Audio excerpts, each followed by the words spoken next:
Good morning and welcome to Mission Control Houston and Space Station Live. We're here inside the International Space Station Flight Control Room where the flight control team is watching over systems on board the space station. Leading that team is Flight Director Mike Lammers with astronaut Aki Hoshide acting as Capcom.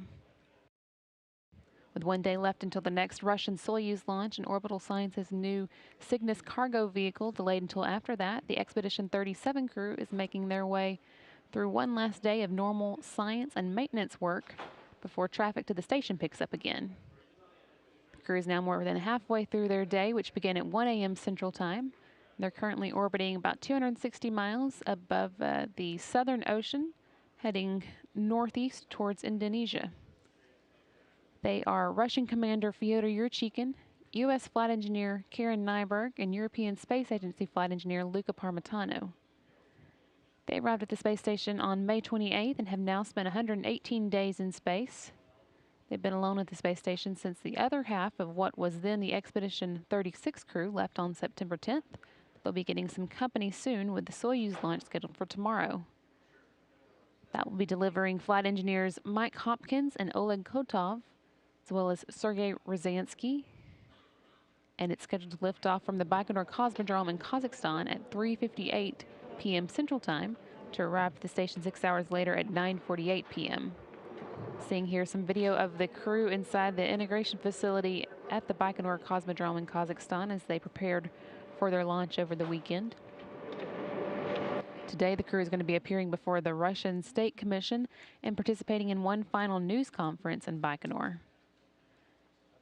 Meanwhile, in space, their waiting crewmates are busy with science and maintenance activities.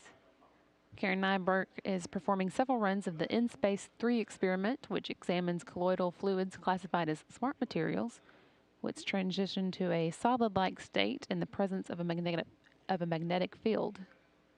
The hope is that new manufacturing models based on the idea of having these nanoparticles act as self-assembling building blocks could be used to improve or develop active mechanical systems such as new brake systems, seat suspensions, stress transducers, robotics, rovers, airplane landing gear, and vibration damping systems.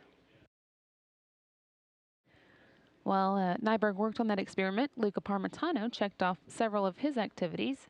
He spent some time first with the BCAT experiment, or the binary colloidal alloy test, which studies the effects of phase separation on crystal growth. And he did some annual maintenance on the station's exercise bike, lubricating some of its guides. In the Destiny laboratory, he replaced a ground strap on the Express Rack 3, which is one of the modular rack systems inside the station. It can house up to 80 experiments at a time. And he also worked on one of the spacesuits inside the Quest airlock to replace a waterline vent tube that's coming up on its expiration date. Some video of that activity here. On the Russian side of the station, Commander Fyodor Yurchikhin performed some communication checkouts with Baikonur in preparation for the congratulatory calls that will be made following tomorrow's launch, and he worked on the Coulomb crystal experiment, which studies the behavior of charged particles in weightlessness, as well as a technology demonstration experiment on guidance and navigation called Dalnost, or Distance. That's what's going on in space today, and this is Mission Control Houston.